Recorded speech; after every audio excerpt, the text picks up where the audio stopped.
একবার ভেবে দেখুন তো যে আমাদের শরীরে এই যে এত রক্ত যাচ্ছে, এত নল নালা রয়েছে, সেখানে কতটা রক্ত বয়? প্রায় 5 লিটার। এবং সেই 5 লিটার রক্তের মধ্যে আমাদের সুগার কতটা পরিমাণ থাকে? যদি বলি 100 মিলিগ্রাম পার ডেসিলিটার আমার ফাস্টিং সুগার নর্মাল হওয়ার কথা, তাহলে 1 লিটার মানে 10 ডেসিলিটার। তাহলে যদি 100 মিলিগ্রাম 1 ডেসিলিটারে থাকে, তাহলে 10 ডেসিলিটারে কত থাকলো? 1000 মিলিগ্রাম। তাহলে 5 লিটারে কত? তাহলে 5000 milligram. That is equal to 5 gram of glucose. তাহলে আমাদের শরীরে কেবল 1 চামচ চিনি সারা শরীরে ঘুরে বেড়াচ্ছে। সেইটা নিয়ে কত কথাবার্তা, কত ভয়, কত আতঙ্ক। যদি এই সুগারটা বেড়ে 200 হয়, 300 হয়, তাহলে আমাদের কী হলো? ওই বললাম 5 গ্রাম, তার জায়গায় 10 গ্রাম, তার জায়গায় 15 গ্রাম।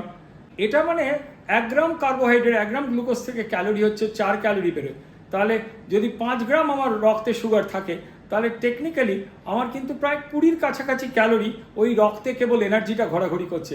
তাহলে যে আমরা প্রায় এই 1500-2000 ক্যালোরি দিনে খাই, যায় কোথায়?